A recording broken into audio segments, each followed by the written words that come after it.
दोस्तों, आज की हमारी कहानी है तनु और अंशुमन के नाम। कमरे में इधर उधर टहलते हुए मैं बेसब्री से उसके फ़ोन का इंतज़ार कर रही थी। रात के 12 बज चुके थे, लेकिन अभी तक विनय की कॉल नहीं आई थी। उसने मुझसे वादा किया था कि वो रात 11 बजे मुझे कॉल करेगा और मुझसे मिलने आएगा। मैंने कई बार खुद भी विनय को फ़ोन करने की कोशिश की, लेकिन उसका फ़ोन बंद आ रहा था और अब 1 घंटे से ज़्यादा हो चुका था और मैं बस उसी की कॉल का इंतज़ार कर रही थी। मैं ड्रेसिंग टेबल के सामने जाकर खड़ी हो गई और एक नज़र खुद पर डाली। मेरी तैयारी पूरी थी। मैरून रंग की नेट की फ़्रॉक पहने थी, हल्का फुल्का मेकअप भी कर रखा था और बालों को खुला छोड़ दिया था। मैरून रंग में मेरी गोरी रंगत और भी निखर रही थी। कुछ सोचकर मैंने डार्क मैरून लिपस्टिक उठाई और अपने होंठों पर लगाते हुए खुद को निहारा। मेरे चेहरे पर हल्की सी मुस्कान खिल उठी। आज तो विनय मेरा दीवाना ही हो जाएगा, मैंने मन में सोचा। आज की रात मेरी ज़िंदगी की सबसे हसीन रात होगी। हम एक दूसरे को पालेंगे हमेशा हमेशा के लिए। विनय और मेरी मोहब्बत सोशल मीडिया पर हुई थी। उसने मेरी एक तस्वीर पर कमेंट किया था और बदले में मैंने उसे थैंक्स कहा था और यहीं से हमारी बातों का सिलसिला शुरू हुआ था, जो दोस्ती में बदल गया और धीरे धीरे ये दोस्ती कब प्यार में बदल गई हमें खुद भी पता न चला। हमारी बातें 4 महीने से चल रही थीं और आज हमारी पहली मुलाकात थी। विनय ने मुझे किसी होटल में मिलने के लिए बुलाया था, लेकिन मैं इसके लिए तैयार नहीं थी क्योंकि मेरे पापा बहुत सख्त मिजाज के थे और मुझे पता था कि होटल में मिलना मेरे लिए मुश्किलें खड़ी कर सकता था। अगर उन्हें पता चल जाता तो वो दिन मेरी ज़िंदगी का आखिरी दिन होता। मुझे पता था कि बाहर मिलने से अच्छा घर में मिलना ज़्यादा सुरक्षित था, क्योंकि मेरे छोटे बहन भाई अपने अपने कमरों में बेखबर सो रहे थे। मेरे मम्मी पापा शुगर और ब्लड प्रेशर के मरीज़ थे, तो शाम को दवाइयाँ लेते ही वो भी जल्दी सो जाते थे। घर में सब सो रहे थे सिवाय मेरे। जब मैंने विनय को घर पर मिलने के लिए बुलाया था तो वो कुछ घबरा गया था, लेकिन मैंने उसे समझाया ये हमारी पहली और आखिरी मुलाकात होगी और इसके बाद हम हमेशा के लिए शादी के बंधन में बंध जाएंगे। मेरे समझाने पर विनय मान गया था और उसने मुझे 11 बजे का समय दिया था, लेकिन अब तक वो नहीं आया था। मैं कमरे से बाहर आई और मेन गेट तक चली गई। धड़कते दिल के साथ मैंने बाहर का मेन गेट खोला और गली में झांक कर देखने लगी। पूरी गली सुनसान पड़ी थी। रात के 12 बज चुके थे और सब अपने अपने घरों में सो रहे थे। सिर्फ कुत्तों के भौंकने की आवाज़ें सुनाई दे रही थीं, जो मेरी घबराहट को और भी बढ़ा रही थीं। मैं जल्दी से वापस अंदर आई और जैसे ही गेट बंद करने लगी, मुझे गली में किसी की बाइक की आवाज़ सुनाई दी। मैंने फिर से दरवाज़ा खोला और देखा कि एक लड़का मोटरसाइकिल से मेरे घर की ओर ही आ रहा है। मैंने विनय को तस्वीरों में देख रखा था और जब उसने अपना हेलमेट उतारा तो बेशक वो विनय ही था। उसे देखकर मेरे चेहरे पर एक गहरी मुस्कान आ गई और विनय के चेहरे पर भी मुझे देखकर एक खुशी की झलक आई थी। मैंने जल्दी से उसका हाथ पकड़ा और उसे घर के अंदर खींच लिया। मेरा दिल इस वक्त तो ज़ोरों से धड़क रहा था, क्योंकि अगर किसी को पता चल जाता तो मेरी मुसीबत पक्की थी। मैं विनय को खींचते हुए अपने कमरे में ले आई और कमरे में आकर हम दोनों ने राहत की सांस ली। लेकिन अब मेरे चेहरे पर शर्म के रंग उभरने लगे थे, क्योंकि विनय मुझे बहुत गहरी नज़रों से देख रहा था। इसमें उसका कोई दोष नहीं था, क्योंकि मेरी खूबसूरती पूरी तरह उजागर हो रही थी। मैंने मैरून रंग की टाइट शॉर्ट फ्रॉक पहनी हुई थी, जिसमें मेरी गोरी पिंडलियाँ और मेरे बाजू साफ दिख रहे थे। मेरे कपड़ों की फिटिंग ऐसी थी कि मेरे शरीर का एक एक हिस्सा उभर कर अपनी खूबसूरती दिखा रहा था। विनय ने मेरा हाथ पकड़ा और मुझे बेड पर बिठा दिया। उसकी हर हरकत में शरारत थी। वो बातें करते करते कभी मेरे गालों को छूता, कभी मेरे होंठों को और कभी उसकी उंगलियां मेरे कंधों का सफ़र करने लगतीं। धीरे धीरे विनय मेरे और भी करीब आ रहा था और मैं एकदम से चौंक गई जब उसकी उंगलियां मेरी गर्दन पर ठहर गईं। मैंने जल्दी से उसका हाथ पकड़ा और कहा, विनय, ये सब सही नहीं है। ये हमारी पहली मुलाकात है। हम बस एक दूसरे को देखना चाहते थे। अब तुम घर जाओ और अपने मम्मी पापा से हमारी शादी की बात करो। उसके बाद मैं पूरी तरह से तुम्हारी हो जाऊंगी। लेकिन विनय में इतना सब्र कहाँ था। उसने मुझे खींचकर अपने करीब कर लिया। मैं उसकी सांसों को महसूस कर सकती थी। वो मेरे कान के पास अपने होंठ लाया और हंसते हुए बोला, तनु, आज की रात मुझे मत रोको। अब मुझे खुद पर कंट्रोल नहीं है। आज की हसीन रात हमारे मिलन की रात बन जाने दो। ये कहते कहते वो मुझे अपनी बाहों के शिकंजे में कस चुका था, लेकिन इससे पहले कि हमारे बीच की सारी हदें पार हो जाती, मुझे ऐसा लगा जैसे कमरे के बाहर कोई चल रहा हो। किसी के कदमों की आहट मेरे कानों में साफ सुनाई देने लगी और मैं डर कर अचानक विनय से दूर हटी थी। विनय भी उतना ही घबराया हुआ था। उसने कहा, तनु, तुम तो कह रही थी इस वक्त सब सो रहे होंगे, फिर तुम्हारे घर वाले कैसे जाग गए? मैंने डरते हुए जवाब दिया, मुझे नहीं पता विनय, इस वक्त तो कोई भी जागा नहीं होता, सब बेखबर सो रहे होते हैं। आज पता नहीं कैसे जाग गए। कदमों की आहट धीरे धीरे मेरे कमरे की ओर बढ़ रही थी और मेरा दिल जैसे उछल कर हलक में आ गया था। मैंने विनय से कहा कि वो जल्दी से खिड़की के रास्ते से भाग जाए। विनय को भी ये सही लगा और वो खिड़की के रास्ते गली में कूद गया। मैं जल्दी से उठी और अपने कमरे का दरवाज़ा खोला। जब मैं बाहर निकली तो ऐसा लगा जैसे मेरे सिर पर कोई कयामत टूट पड़ी हो। मेरे पैरों तले से ज़मीन खिसक गई थी। अगर मेरे सामने मेरे माँ, पापा या मेरे बहन भाई खड़े होते तो मैं शायद इतना न डरती, लेकिन मेरे सामने घर का कोई अपना नहीं बल्कि 6 नकाबपोश आदमी खड़े थे। उनके हाथों में पिस्तौल थी और उनके चेहरे पर काले नकाब पड़े हुए थे। उनकी आंखें लाल अंगारों जैसी चमक रही थीं।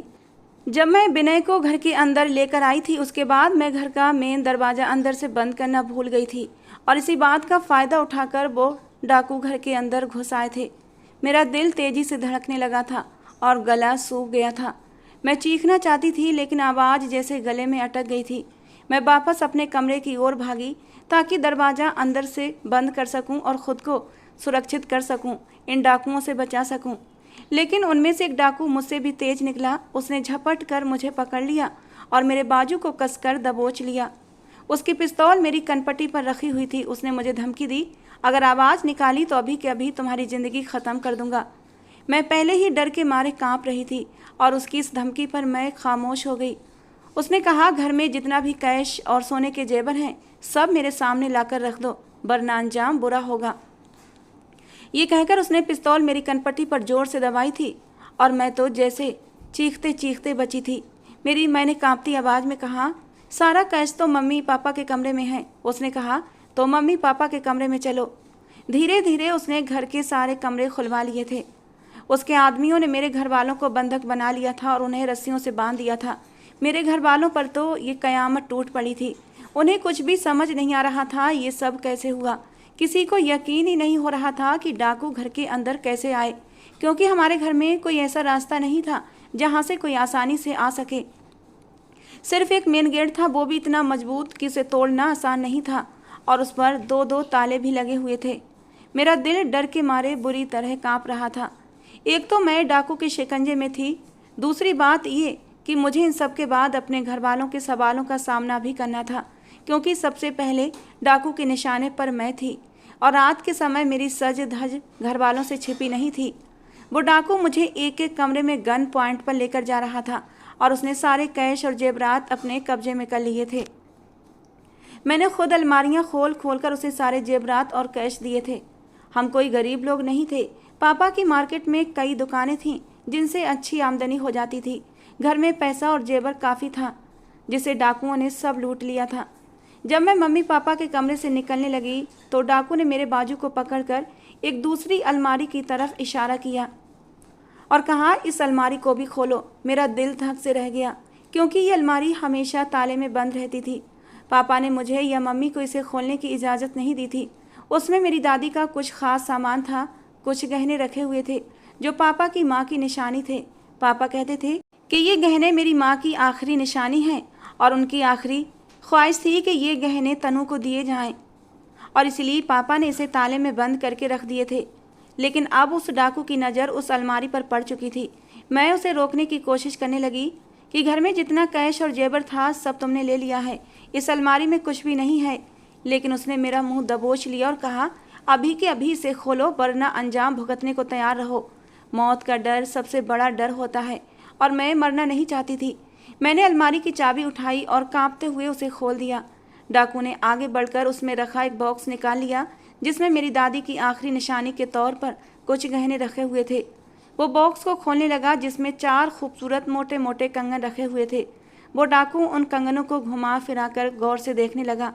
मैंने विनती करते हुए कहा, प्लीज़ ये कंगन रख दो, ये मेरी दादी की आखिरी निशानी है।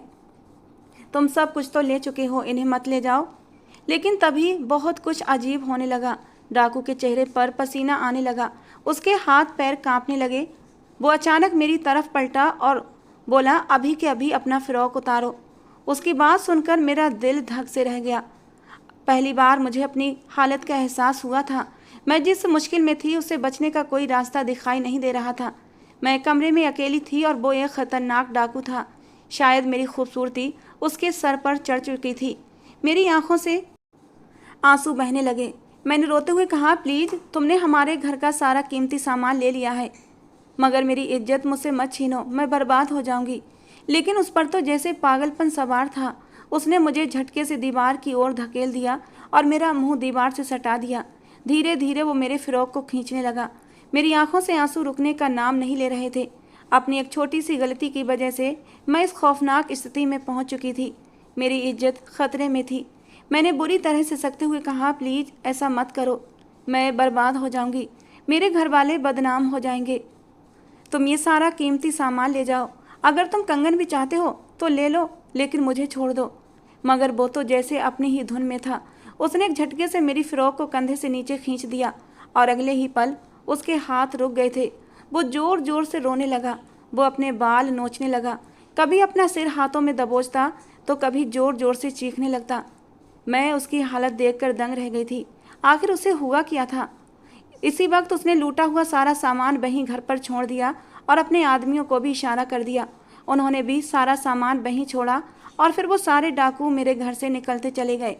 हम सब घर वाले हैरान थे कि जो डाकू अभी तक इतनी तेज़ी से घर का सामान लूट रहे थे, वे अब इतनी आसानी से घर से क्यों चले गए।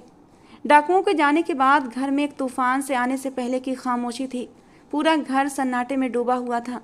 मेरे घर वालों के चेहरे पर डर अब भी साफ झलक रहा था।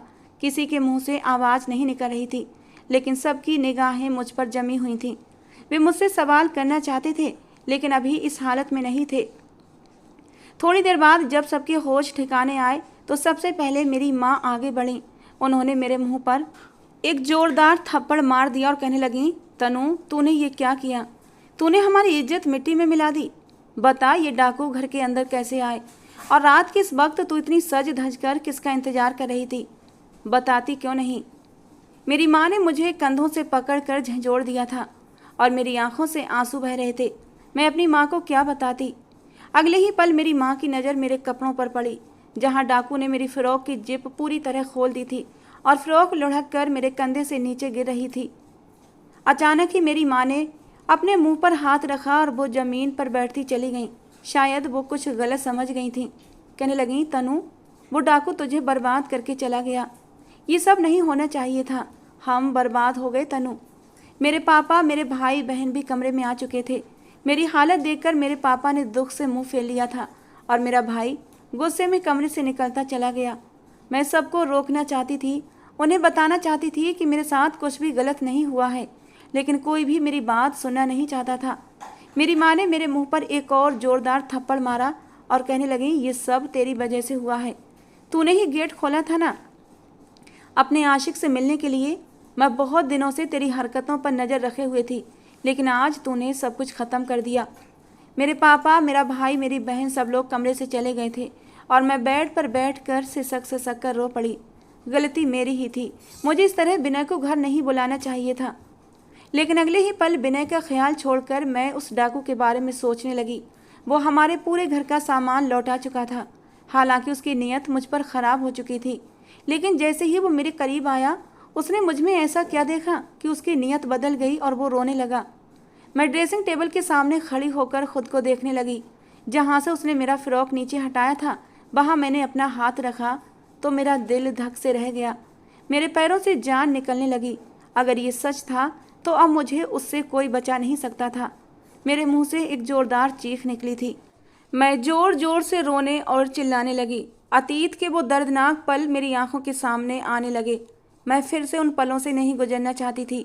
मैं कहीं गायब हो जाना चाहती थी, उस डाकू की नज़रों से छुप जाना चाहती थी। लेकिन अब वो मुझे छोड़ने वाला नहीं था। वो मेरी ज़िंदगी में वापस आ चुका था, मुझे दर्द देने और अपने जुनून का शिकार बनाने के लिए। मैं चिल्ला रही थी, ज़ोर ज़ोर से रो रही थी। मेरी चीखों पुकार सुनकर मेरे मम्मी पापा फिर से मेरे कमरे में आए थे। मैं चिल्लाते चिल्लाते अपनी माँ के सीने से लग गई। मैंने कहा, माँ, वो वापस आ गया है। वो मुझे जिंदा नहीं छोड़ेगा, वो मुझे अपने साथ ले जाएगा। मेरी बात सुनकर मेरी माँ हैरान हो गई। उन्होंने अपना सिर अपने हाथों में थाम लिया और मेरे पापा सोफे पर बैठ चुके थे। अगर वो डाकू वही था तो मेरी ज़िंदगी अब बर्बाद होने से कोई बचा नहीं सकता था। सुबह का सूरज मेरी ज़िंदगी की एक नई कहानी लिखने वाला था। मैं रोते रोते अपनी माँ के बाजुओं में बेहोश हो गई और जब मुझे होश आया तो सुबह की रोशनी फैल चुकी थी। मम्मी पापा मेरे सिरहाने बैठे थे। मुझे होश में आता देख पापा कमरे से बाहर चले गए थे। मेरे माँ बाप मुझसे नाराज़ थे, लेकिन जो मुसीबत आने वाली थी उसकी चिंता भी उन्हें सता रही थी। मैंने आंसू भरी निगाहों से मम्मी की ओर देखा। मम्मी ने मुझे तसल्ली देते हुए कहा, तनु, ज़्यादा परेशान होने की ज़रूरत नहीं है, जो होगा देखा जाएगा।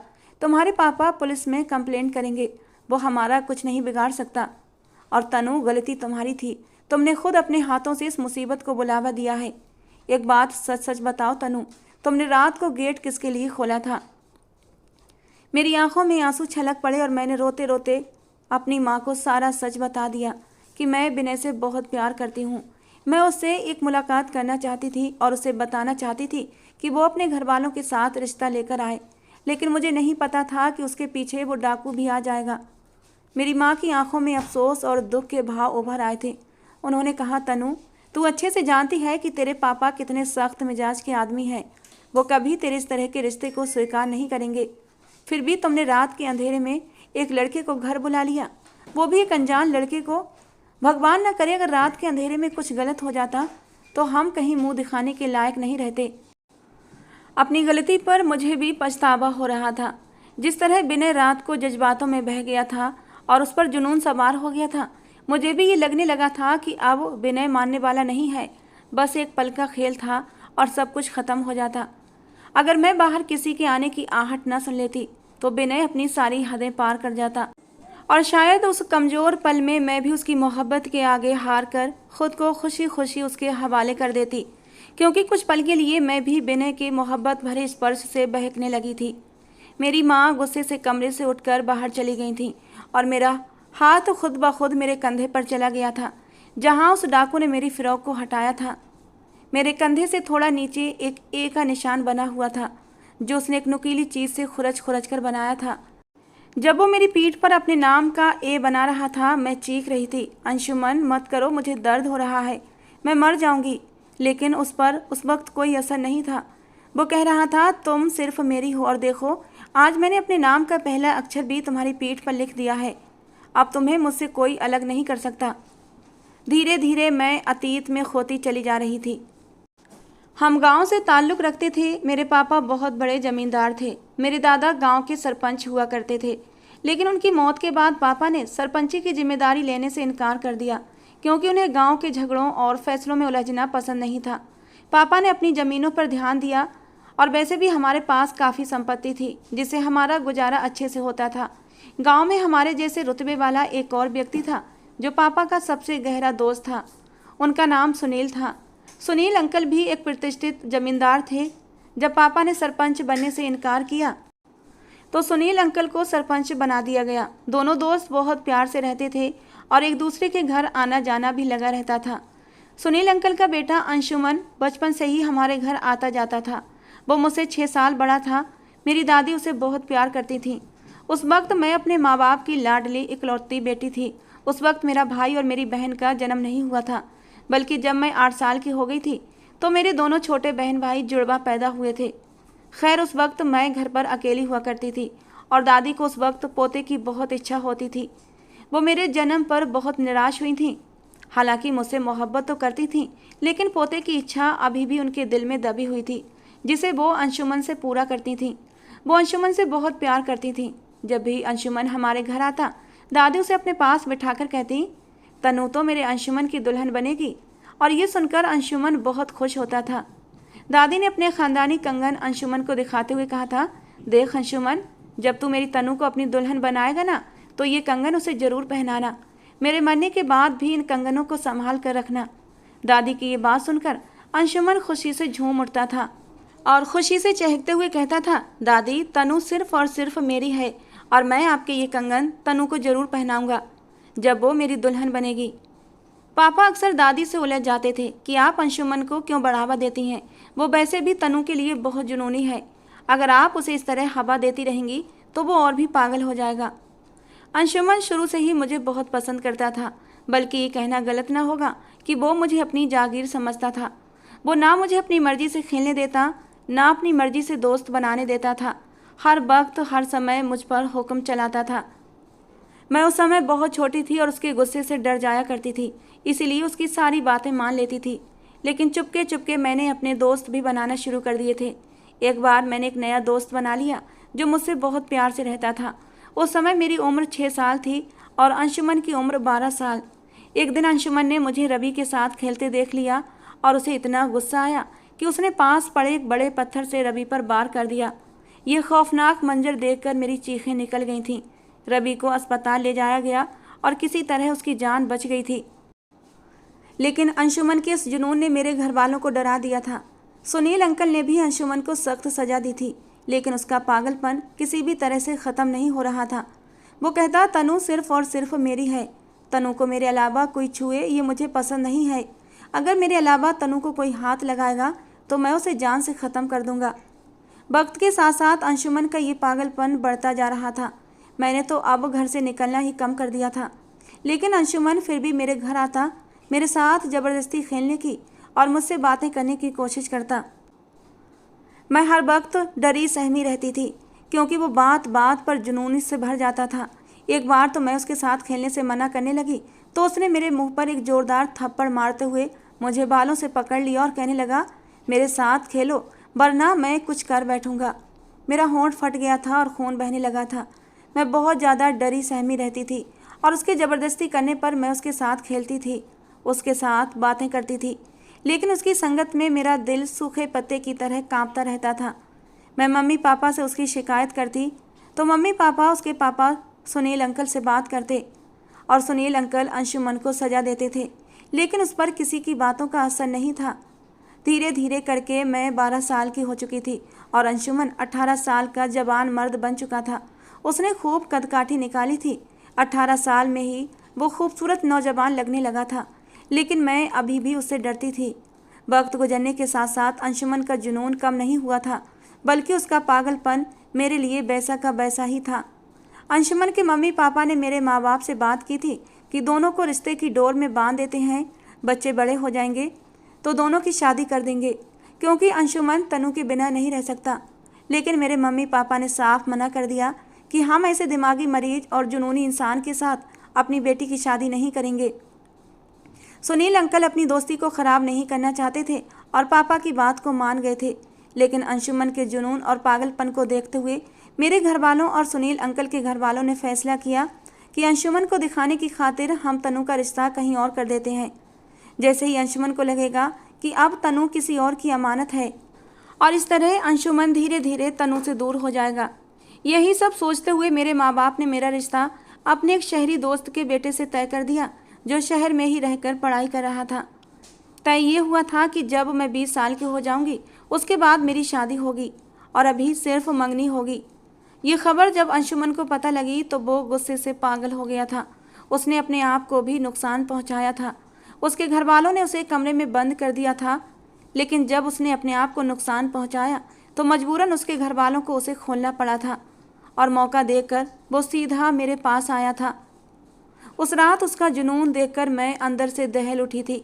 उसकी आंखें लाल अंगार हो रही थीं, माथे पर पट्टी बंधी हुई थी। शायद उसने अपना सर दीवार पर मारा था और ख़ुद को चोट पहुंचाई थी। उसने मुझे बाजुओं से दबोच लिया, मुझे झंझोड़ते हुए कहने लगा, तुम्हारी हिम्मत कैसे हुई किसी और से मंगनी करने की? तुम सिर्फ मेरी हो, समझ नहीं आता तुम्हें? ये कहते कहते उसने एक झटके से मेरे शोल्डर से शर्ट को हटा दिया था और मुझे दीवार के साथ लगाकर मेरी पीठ पर नुकीली चीज़ से कुछ लिखने लगा था। मैं दर्द के मारे बिलबिला उठी थी, लेकिन उसने मुझे अपनी मजबूत बाहों में दबोच रखा था। उस रात मैं बहुत तकलीफ़ से गुजरी थी। मैं दर्द के मारे चिल्ला रही थी। मेरी चीखों पुकार सुनकर मेरे घरवाले मेरे कमरे के दरवाजे के बाहर जमा हो गए थे, लेकिन अंशुमन ने दरवाज़ा अंदर से बंद कर दिया था। सब लोग दरवाज़ा पीट रहे थे और वो अपना काम कर रहा था। अपना काम ख़त्म करने के बाद अंशुमन बोला, अब तुम हमेशा के लिए मेरी हो। मैं तुम्हारी पीठ पर अपने नाम का ए लिख चुका हूँ। मेरे अलावा अब तुम्हें कोई स्वीकार नहीं करेगा, क्योंकि हर किसी को पता होगा कि तुम मेरी हो। ये कहकर वो मुझे तकलीफ में तड़पता हुआ छोड़कर चला गया था। और उस रात अंशुमन का ये जुनून देखकर मेरे माँ बाप बहुत डर गए थे, और उसी रात चुपचाप हम लोगों ने उस गांव को छोड़ दिया और शहर आ बसे थे, क्योंकि अगर हम गांव में और रहते तो अंशुमन का पागलपन मुझे बर्बाद कर देता। मैं कई महीनों तक डर और सदमे में रही थी, लेकिन धीरे धीरे ज़िंदगी की तरफ लौटने लगी थी और अपनी पढ़ाई में लग गई थी। लेकिन आज 8 साल बाद अंशुमन लौट आया था। वो डाकू कोई और नहीं बल्कि अंशुमन ही था। जब उसने दादी के वो कंगन देखे तो वो सब कुछ पहचान चुका था। उसने मेरे कपड़े हटाकर मेरी पीठ पर बनाया हुआ निशान देखा था। जब हम गांव छोड़कर शहर आ गए थे तो उसके बाद पापा के गांव के कुछ जानने वाले थे, जिन्होंने पापा को बताया था कि आपके जाने के बाद अंशुमन एकदम पागल सा हो गया था। उसने अपने आप को भी बहुत नुकसान पहुंचाया था, कई दिन तक अस्पताल में भी रहा था, और उसके बाद उसने घर से निकलना बिल्कुल बंद कर दिया था। फिर कुछ ही दिनों बाद वो घर छोड़कर हमेशा हमेशा के लिए चला गया था। उसके घर वालों ने उसे ढूंढने की बहुत कोशिश की थी, लेकिन वो कहाँ गया किसी को कुछ पता नहीं था। और आज अंशुमन को डाकू के रूप में देखकर मेरा दिल धक से रह गया था। उसने मेरी मोहब्बत में खुद को बर्बाद कर लिया था। वो गलत राह पर जा चुका था। मैंने एक गहरी सांस ली और उठकर बैठ गई। मुझे पता था अंशुमन जरूर आएगा। वो मुझे हासिल किए बिना चुपचाप नहीं बैठेगा। मैं एकदम उठकर खड़ी हो गई और कमरे में इधर उधर टहलने लगी। ऐसी बात नहीं थी कि मुझे अंशुमन से नफरत थी, लेकिन मैं उससे मोहब्बत भी नहीं करती थी, बल्कि मुझे उससे डर लगता था। मैंने जल्दी से विनय को कॉल किया और उसे सारी हकीकत बता दी कि रात को क्या हुआ था। मैंने कहा, विनय प्लीज़ तुम आज ही सुबह अपना रिश्ता मेरे घर लेकर आ जाओ। मैं अपना नाम तुम्हारे नाम के साथ जोड़ना चाहती हूँ और उसे बताना चाहती हूँ कि मैं किसी और की अमानत हूँ। लेकिन मेरी पूरी कहानी सुनकर विनय तो एकदम डर गया। कहने लगा, नहीं तनु, मैं उस डाकू से पंगा नहीं ले सकता। जैसा कि तुम बता रही हो वो तुम्हारे लिए पागल है और वो किसी की भी जान ले सकता है, तो मैं अपनी जान खतरे में नहीं डालूंगा। आगे से तुम मुझे फ़ोन मत करना। ये कहकर विनय ने फ़ोन काट दिया था। मैंने उसे कई बार फ़ोन करने की कोशिश की, लेकिन वो मेरा नंबर ही ब्लॉक कर चुका था। मुझे विनय की बुज़दिली पर अफसोस नहीं हो रहा था, बल्कि इस बात पर अफसोस हो रहा था कि मैंने एक ऐसे बुज़दिल इंसान से मोहब्बत की जो मुझे मुसीबत में छोड़कर भाग गया। पापा ने सोच लिया था कि वो पुलिस स्टेशन जाकर अंशुमन के खिलाफ FIR करेंगे, लेकिन इससे पहले ही अंशुमन हमारे घर आ धमका, पूरी तैयारी के साथ। उसके साथ उसके कुछ दोस्त भी थे और वो अपने साथ पंडित जी को भी लेकर आया था। आते ही वो आराम से सोफे पर पसर कर बैठ गया था। मेरे घर वाले उसको इस रूप में देखकर डर से सहमे खड़े थे, क्योंकि उसके दोस्तों के पास हथियार मौजूद थे। कहने लगा, तनु तुम दुनिया के किसी भी कोने में जाकर छुप जाओ, लेकिन मेरी मोहब्बत से बच नहीं सकती। वैसे तुमने मुझे इतने साल बहुत तकलीफ में रखा है। दिन रात मैंने तुम्हें याद किया है, तुम्हारी मोहब्बत में आंसू बहाए हैं, लेकिन देखो आज भगवान ने मुझे तुमसे मिला ही दिया। अब ज़्यादा देर मत करो, चलो जल्द से जल्द शादी की तैयारियां करो। मैं तुम्हें अपने साथ ले जाने के लिए आया हूँ। अब मैं तुम्हारे बिना एक पल भी नहीं रह सकता। ये कहकर उसने पंडित जी को इशारा किया। पंडित जी बेचारे डरे सहमे बैठे थे। वो जल्दी जल्दी शादी की तैयारियां करने लगे। मैं हिम्मत करके आगे बढ़ी। मैंने कहा, मैं तुम्हारे साथ कभी भी शादी नहीं करूँगी। तुम एक नंबर के पागल इंसान हो और मैं अपनी ज़िंदगी बर्बाद करना नहीं चाहती। अगले ही पल वो मुझे बाजू से दबोच कर अपने करीब कर चुका था। कहने लगा, अगर तुमने शादी से इनकार किया तो अभी के अभी तुम्हारे पूरे घर को सुकून की नींद सुला दूंगा। उसके बाद तुम्हें ज़बरदस्ती उठाकर अपने साथ ले जाऊंगा। मेरे पागलपन को हवा मत दो। जो कुछ हो रहा है चुपचाप होने दो। अगर अपने घर वालों की जान प्यारी है तो। मैं एकदम सहम गई थी। मैं अपने घर वालों को नुकसान पहुंचाना नहीं चाहती थी, और यूं वो बंदूक की नोक पर मुझे अपनी दुल्हन बनाकर अपने साथ विदा करवा कर ले गया। मेरे माँ बाप कुछ भी ना कर सके, और आज मैं दुल्हन बनी उसके कमरे में बैठी थी।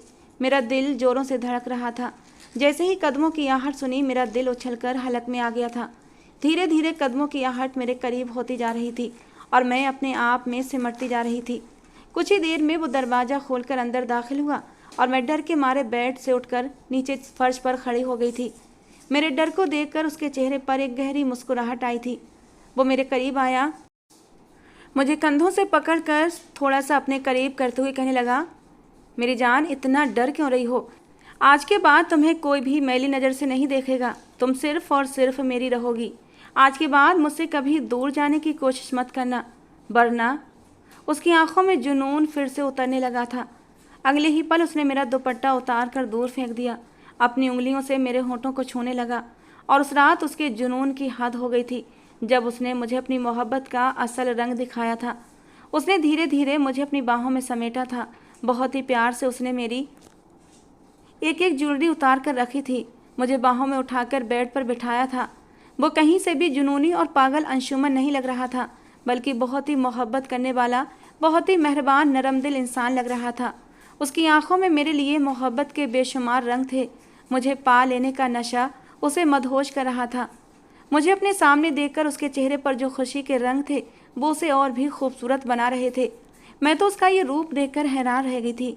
जब वो मुझे बाहों में समेट कर मेरे होठों पर झुका था, मैंने उसे खुद से दूर हटाया था।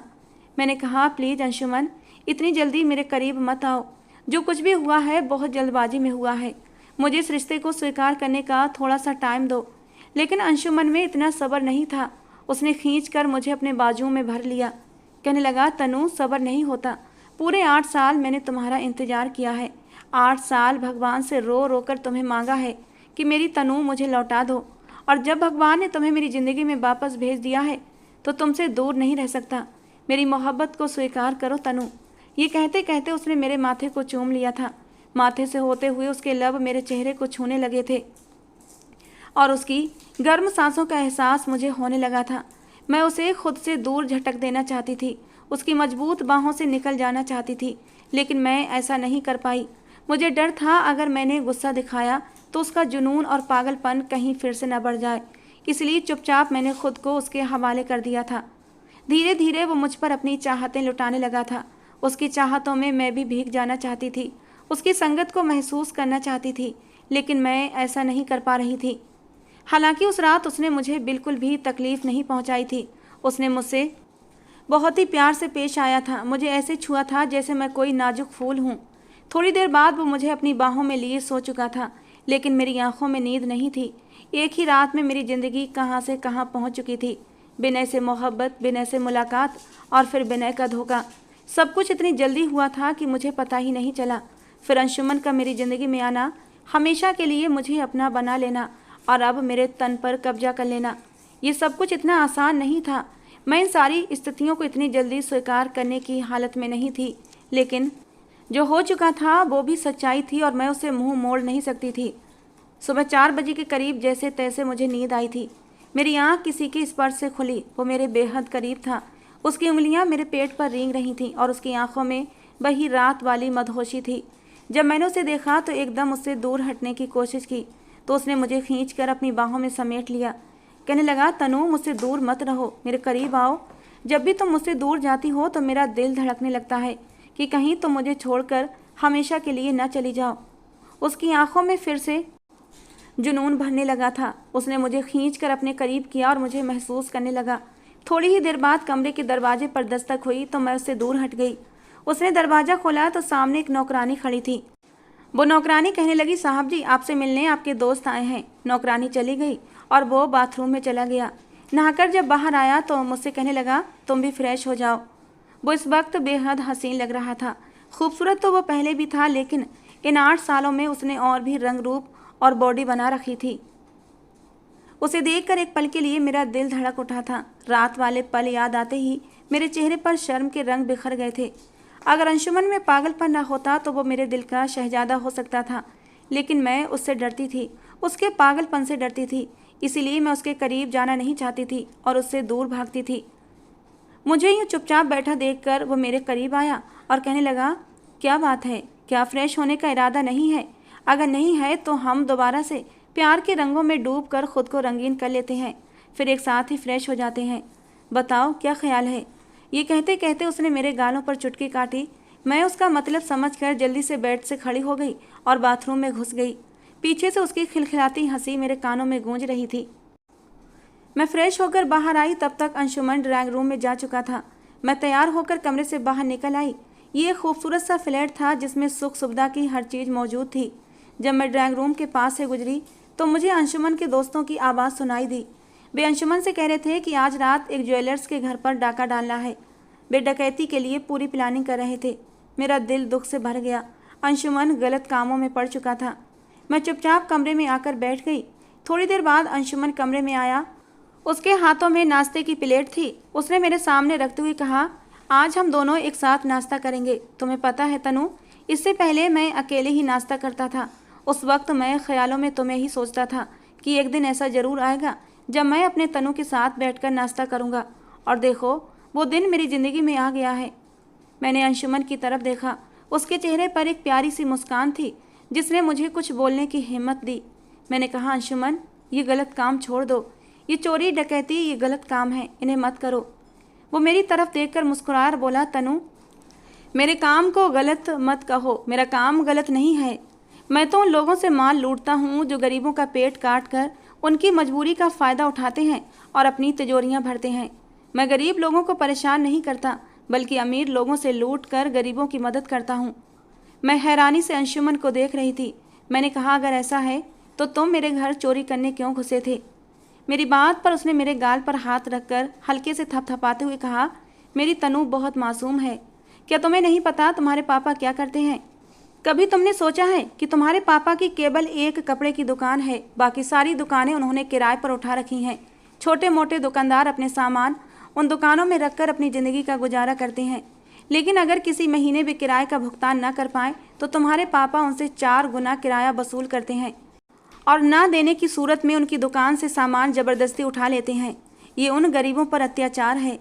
मुझे खबर मिली थी कि तुम्हारे पापा इसी तरह का गलत काम कर रहे हैं, इसीलिए मैं तुम्हारे घर चोरी करने आया था। और ये चोरी तो मेरी ज़िंदगी को स्वर्ग बना चुकी है। मुझे मेरी तनु वापस मिल गई है। ये कहकर वो कमरे से चला गया और मैं इस खुलासे पर हक्का बक्का बैठी थी। मुझे उम्मीद नहीं थी कि पापा ये गलत काम करते हैं, गरीबों की गरीबी और उनकी मजबूरी का फ़ायदा उठाते हैं। अंशुमन की सच्चाई पर मेरा दिल उसकी तरफ से सम्मान से भर गया था। दिन धीरे धीरे गुजरने लगे और अंशुमन के किरदार की परतें मेरे सामने खुलती गईं। वो मुझे लेकर बहुत सजग था। मेरी जरा सी तकलीफ पर तड़प उठता था। मेरी आंखों में आंसू से बर्दाश्त नहीं थे। मेरी छोटी मोटी बीमारी पर भी वो मुझे बड़े से बड़े अस्पताल लेकर भागता था। डॉक्टर के केबिन में जाने से पहले वो मेरा हाथ थाम लेता था और जब तक डॉक्टर मुझे चेक नहीं कर लेता वो मेरे पास से नहीं हटता था। शॉपिंग कराने ले जाता तो खुद अपने हाथों से मेरे लिए कपड़े लगाकर चेक करता कि मुझ पर अच्छे लगेंगे या नहीं। चूड़ी वाले के पास ले जाता तो खुद अपने हाथों से मुझे चूड़ी पहनाता। वो किसी गैर मर्द की परछाई भी मेरे ऊपर बर्दाश्त नहीं कर पाता था। रात को मुझे अपनी बाहों में दबोच कर सोता कि मेरा दम घुटने लगता। जब मैं उसकी बाहों से निकलने की कोशिश करती तो वो कहता, मुझसे दूर मत जाओ तनु, अगर तुम चली गई तो मैं जिंदा नहीं रह पाऊँगा। वो मुझे लेकर डरा हुआ था कि मैं कहीं उसे छोड़कर न चली जाऊँ। मैं उसके इस पागलपन को देखकर कभी कभी डर जाती थी, लेकिन उसकी इस पागलपन में मेरे लिए बेशुमार मोहब्बतें भी थीं। वो मुझे ऐसे रखता जैसे मैं कोई नाजुक सी गुड़िया हूँ। मेरा बहुत ख्याल रखता था। धीरे धीरे मैं भी उसकी मोहब्बत के आगे हारने लगी थी, उसका ख्याल रखने लगी थी, उसके सारे काम अपने हाथों से करने लगी। मेरे बदले हुए हाव भाव देखकर अंशुमन बहुत खुश हुआ था। एक दिन जब मैंने अंशुमन की पसंद का खाना बनाया, उसकी पसंद की लाल रंग की साड़ी पहनी और उसके लिए खुद को सजाया, मुझे देखकर अंशुमन खुशी से झूम उठा था। उसने मुझे बाहों में भरकर प्यार किया। मैंने अंशुमन से कहा, अपने दिल से सारे डर निकाल दो। तुम्हारी मोहब्बत को मैं दिल से स्वीकार कर चुकी हूँ। मैं कहीं नहीं जाऊँगी। और ये सच्चाई थी। वास्तव में अंशुमन की मोहब्बत मेरे दिल में घर कर चुकी थी। जब सामने वाला इंसान तुम्हें इतना टूट कर चाहे तो उसकी मोहब्बत अपने आप हमारे दिल में पनपने लगती है। और ऐसा ही मेरे साथ हुआ था। विनय मेरी मोहब्बत नहीं था, वो तो बस भक्ति जज्बात थे जो कुछ देर के लिए आए और चले गए। भगवान ने अंशुमन को मेरे घर भेजकर मुझे विनय की हवस का शिकार होने से बचाया था। अगर उस रात अंशुमन मेरे घर डाकू बनकर न आया होता तो मैं विनय के द्वारा बर्बाद हो चुकी होती। आज मैं विनय को भुलाकर पूरी तरह अंशुमन की हो चुकी हूँ। वो मुझे मम्मी पापा से मिलवाने भी ले गया। मुझे खुश देखकर मेरे माँ बाप भी बहुत खुश हुए थे। मैंने मम्मी को बताया कि अंशुमन मुझे बहुत प्यार करता है। वो पहले जैसा जुनूनी जरूर है, लेकिन अब मुझे नुकसान नहीं पहुंचाता। मैंने मम्मी को पापा के गलत कामों के बारे में भी बताया और उन्होंने मुझसे वादा किया कि वे पापा से ये काम बंद करवा कर रहेंगी। अब मैं अपने घर में बहुत खुश हूँ, बल्कि अब मेरा ये हाल है कि मैं अंशुमन के बिना कहीं रह ही नहीं पाती। अंशुमन भी मेरे बिना अधूरा है। मैं उसे उसकी पागलपन भरी मोहब्बत के साथ स्वीकार कर चुकी हूँ। हर किसी की मोहब्बत करने का अंदाज अलग होता है और अंशुमन की मोहब्बत करने का अंदाज जुनूनी और पागलपन से भरा है। मुझे उसकी इस पागलपन की मोहब्बत में सुकून मिलता है। दोस्तों, आज की हमारी कहानी थी तनु और अंशुमन के नाम। आपको कैसी लगी ज़रूर बताना। पसंद आई हो तो प्लीज़ लाइक करना। रोज़ एक नई कहानी सुनने के लिए हमारे चैनल को भी सब्सक्राइब करना। दोस्तों, अपने नाम की स्टोरी लिखवाने के लिए अपने नाम मुझे नीचे कमेंट बॉक्स में देना। मैं आप लोगों के नाम की स्टोरी भी लेकर ज़रूर आऊँगी। लेकिन दोस्तों, आपको अपने नाम जो है वो कपल्स में ही देना है, उसके बाद ही आपकी स्टोरी आएगी और आपको अपनी स्टोरी के लिए थोड़ा वेट करना पड़ेगा और आपको मेरी नई स्टोरी पर आकर अपने नाम को दोबारा रिपीट करना होगा और मुझे याद दिलाना होगा। तो चलिए दोस्तों, मिलते हैं अगली किसी नई रोमांटिक कहानी के साथ। जाते जाते हमारी इस कहानी को अपना एक लाइक और एक प्यारा सा कमेंट ज़रूर दे देना।